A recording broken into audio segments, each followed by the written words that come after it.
আসসালামু আলাইকুম।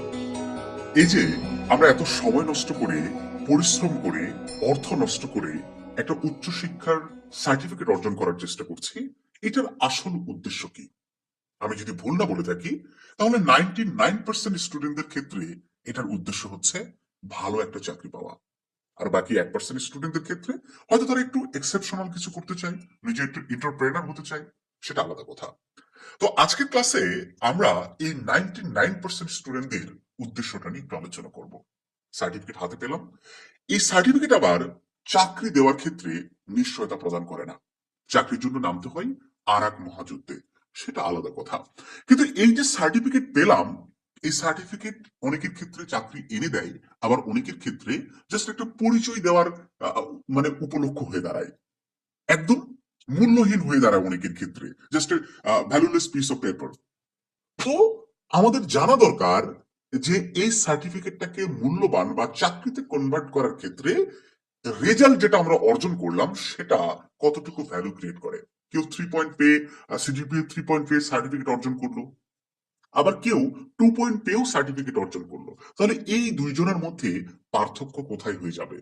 শিক্ষার্থী বন্ধুরা, আমরা আজকের ক্লাসে এই অনার্সের ভালো রেজাল্ট চাকরির ক্ষেত্রে কতটুকু গুরুত্ব বহন করে এই বিষয়টা নিয়ে একটু আলোচনা করব, যাতে এখন থেকেই তুমি একটা ভালো রেজাল্ট করার ক্ষেত্রে সচেতন থাকতে পারো। দেখো, আমরা এই সার্টিফিকেটের যে রেজাল্টের ব্যাপারটা, এটা সব ক্ষেত্র বিবেচনায় আলোচনা করব। সরকারি, বেসরকারি বা কর্পোরেট জবের ক্ষেত্রে কিরকমটা ভ্যালু রাখে, কিংবা যে কোনো চাকরির প্রমোশনের ক্ষেত্রে কিরকমটা ভ্যালু রাখে, বিদেশের স্কলারশিপ বা বাংলাদেশের উচ্চশিক্ষা পরবর্তী সেক্টরে কিরকম ভ্যালু রাখে, আমরা প্রত্যেকটা পয়েন্ট ধরে ধরে আলোচনা করব। যারা তৃতীয় বর্ষ পর্যন্ত পড়ো, তারা অবশ্যই এই ভিডিওটা দেখার পরে নিজেকে হয়তো একটু অন্যভাবে গোছাতে পারবে, কিন্তু যারা ফাইনাল ইয়ারে পড়ো তাদের হয়তো আর সময় নাই, অনেক দেরি হয়ে গেছে। ওকে, তো সরকারি বা বেসরকারি কর্পোরেট জবের ক্ষেত্রে তুমি যতই ভালো প্রিলি পরীক্ষা দাও বা লিখিত পরীক্ষা দাও, চাকরির ক্ষেত্রে মানে একটা গুরুত্বপূর্ণ ফ্যাক্টর হচ্ছে ভাইবা। এই ভাইভাতে যখন একজন ভাইবা মেম্বার তোমার সার্টিফিকেটটা দেখবে অনার্সের, যদি তখন দেখে যে সিজিপিএটা অনেক কম, তখন স্বভাবতই তার মধ্যে একটা ধারণা তৈরি হয় যে তুমি খারাপ স্টুডেন্ট, এবং তুমি যে পোস্টে অ্যাপ্লিকেশন করছো সেইটার ক্যাপাবল তুমি নও, এরকম একটা ধারণা হওয়াটা স্বাভাবিক। হ্যাঁ, কিছু ক্ষেত্রে একটু আলাদা হয়, যে তুমি লিখিত কিংবা প্রিলিতে তোমার অনেক মার্কস বেশি আছে, সেক্ষেত্রে ভাইভাতে তোমাকে একবারে যদি লোয়েস্ট মার্কও দেয়, তারপরে তোমাকে একটু আউট করাটা কঠিন হয়ে যায়। তবে চাকরি পাওয়া বা না পাওয়ার ক্ষেত্রে এই ভালো সিজিপিএটা খুব বড় একটা ভূমিকা রাখে। আর বেসরকারি, আমি যদি এবং কর্পোরেট জবের ক্ষেত্রে যদি ধরি, এটা তো একটা ডিরেক্ট কানেকশন। এই জায়গাগুলোতে সবসময় যাদের সিজিপি একটু বেশি তাদেরকে এগিয়ে রাখা হয়। ওকে, তো এই জন্য চাকরির ক্ষেত্রে ভালো রেজাল্ট খুবই বেশি গুরুত্বপূর্ণ। অনেকেই মনে করে যে না, আমি 2.50 পেলেই যথেষ্ট, আমি আবেদন করার মতো ন্যূনতম রেজাল্ট হইলে যথেষ্ট, আমি ভালো চাকরির প্রস্তুতি নিব, কারণ ওই সার্টিফিকেট দেওয়ার মতো চাকরি হবে না।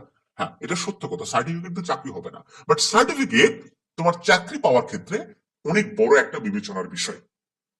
কথাকে বুঝতে পারলে? তারপর দেখো, চাকরির প্রমোশনের ক্ষেত্রে আবার তুমি মনে করো একটা চাকরি যেন তেন ভাবে পেয়ে গেলে, এখন তুমি যে একটা পোস্টে আজীবন তোমার থাকাটা ওইটাও সমীচীন হবে না। এটার একটা প্রমোশনের ব্যাপার আছে। হ্যাঁ, সেম গ্রেড থেকে তোমার স্যালারি গ্রেড ওটা উন্নীত হতে পারে, কিন্তু পদের যে একটা উন্নীতকরণ, সেটা পেতে গেলে অবশ্যই তোমার একটা ভালো সিজিপিএ, এইটা কিন্তু তখন একটা বিবেচনায় আনা হবে। কথা বুঝতে বুঝেছ? চাকরি পাওয়ার পরও ওই পদ থেকে পরবর্তী পদে প্রমোশন পাওয়ার ক্ষেত্রে তোমার পারফরমেন্সের সাথে সাথে তোমার এই যে সার্টিফিকেট, এই সার্টিফিকেটে যদি একটা ভালো রেজাল্ট থাকে, এটা কিন্তু তোমার জন্য একটা প্লাস পয়েন্ট হয়ে দাঁড়াবে। তারপরে কি, বিদেশে স্কলারশিপ বা উচ্চশিক্ষা, ধরে নাও তুমি অনার্স শেষ করে বাইরের একটা দেশে মাস্টার্স করতে যাবা, বা যে কোনো একটা ডিগ্রি অর্জন করতে যাবে, এরকম তুমি কোনো প্ল্যানিং করছো, সেই ক্ষেত্রেও স্কলারশিপের বিষয়টার জন্য তোমার একটা ভালো সিজিপি খুবই বেশি হেল্প করবে। আমার কথা বুঝছো?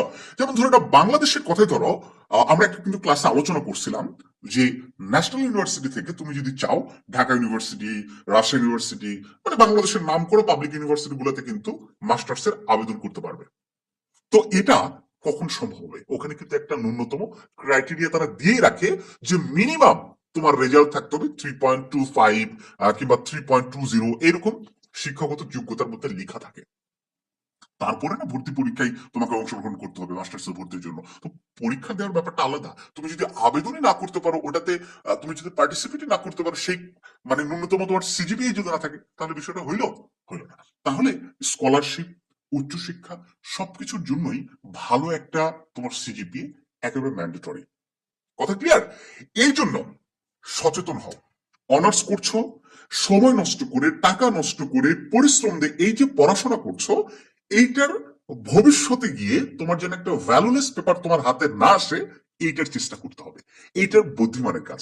না হলে তোমার যদি ওই যে 2.2.15 কিংবা 2.25 এরকম যদি রেজাল্ট আসে, হ্যাঁ, 4টা বছর তুমি পরিচয় দিতে পারবা যে তুমি অনার্স করতেছো, মানুষের কাছে বলে বেড়াতে পারবা ক্লাস কি করবা, পরবর্তী জীবনে বাবা তুমি কি করো, তখন তুমি বলতে পারবা যে আমি অনার্স কমপ্লিট করছি। হ্যাঁ, এই ডায়লগটা তুমি দিতে পারবা। বাট ওইটা, ওই পেপারস তুমি কিছু করবা, পদে পদে কি তুমি কিন্তু বাধার সম্মুখীন হবা। আমার কথা কি তুমি বুঝতে পারলে? এই জন্য ভালো রেজাল্ট করাটা খুবই জরুরি। অনার্স করতেছ, ভেরি গুড।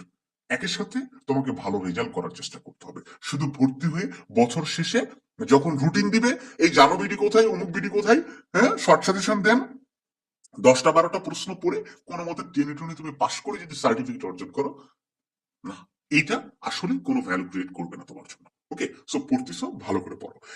এই জন্য আমি বলি রুটিন মাফিক বছরের শুরু থেকে পড়াশোনা করো। এই যে ফার্স্ট ইয়ার যারা ভর্তি হয়েছ, তোমরা যদি কেউ ভিডিওটা দেখো, তাহলে এখন থেকে ফার্স্ট ইয়ার সবচেয়ে বেশি গুরুত্বপূর্ণ। তোমাকে যেমনি হোক 3 পয়েন্ট, তোমার টার্গেট থাকবে 3.50 উপর রেজাল্ট নিয়ে আসা। ফার্স্ট ইয়ারে রেজাল্ট করা so much easy as comparison second year, third year, fourth year. Okay, এই জন্য ফার্স্ট ইয়ারে তুমি যদি একটা ভালো রেজাল্ট করো, এই যে একই সাথে পরবর্তী ইয়ার গুলোতে তোমাকে অ্যাডভান্টেজ দেবে। আর সেকেন্ড ইয়ারে, মানে ফার্স্ট ইয়ারে যদি তুমি খারাপ করো, এটাও কিন্তু পরবর্তী ইয়ার গুলোতে তোমাকে একটা চাপে ফেলবে। যারা সেকেন্ড ইয়ারে পড়ছো তাদের জন্য একেবারে অশনি সংকেত। থার্ড ইয়ার, ফোর্থ ইয়ারে গিয়ে আসলে পরিস্থিতি চেঞ্জ করাটা খুব বেশি কঠিন হয়ে যায়। ফার্স্ট ইয়ারে পুরো কন্ট্রোল তোমার হাতে। যদি ফার্স্ট ইয়ারে না করতে পারো, সেকেন্ড ইয়ারে আংশিক কন্ট্রোল তোমার হাতে থাকে। থার্ড ইয়ার, ফোর্থ ইয়ারে থাকে না বললেই চলে। তো সেকেন্ড ইয়ারে যারা পড়তেছো তাদেরকে বলবো, একদম চোখ বন্ধ করে ভাবো কি করা উচিত না করা উচিত, তোমার প্ল্যান কি, তুমি কোথায় যেতে চাও, তোমার একদম ক্লারিটি নিয়ে আসো, রুটিন মাফিক পড়াশোনা করো, তাহলে হয়তো ঘুরে দাঁড়াতে পারবে। আমার বিশ্বাস ভালো রেজাল্ট করার চেষ্টা করো, না হলে বছর শেষে, দিন শেষে, সময় শেষে একটা ভ্যালুলেস কাগজের টুকরা তোমার হাতে আসবে, যেটাতে আসলে আলটিমেটলি তোমার কিছু করতে পারবে না। ওকে, না পারবা ওইটা বিক্রি করতে, না পারবা একটু ওটাতে মুড়ি খাইতে, হ্যাঁ, ওইটা শুধু সাজিয়ে রাখতে পারবা কোড ফাইলের মধ্যে, ওই রেখে দিতে পারবা, এছাড়া আর কোনো কাজ হবে না। তো ভালো থাকো সবাই। দেখা হচ্ছে জানুয়ারির নতুন ক্লাসে। আমাদের কোনো ভিডিও যদি এতটুকু তোমার উপকারে আসে, অবশ্যই চ্যানেলটি সাবস্ক্রাইব করবে, বন্ধুদের সাথে কলেজের গ্রুপগুলোতে আমাদের এই ভিডিওগুলো একটু শেয়ার করে তাদের কাছেও পৌঁছে যাওয়ার ব্যবস্থা করে দিবে।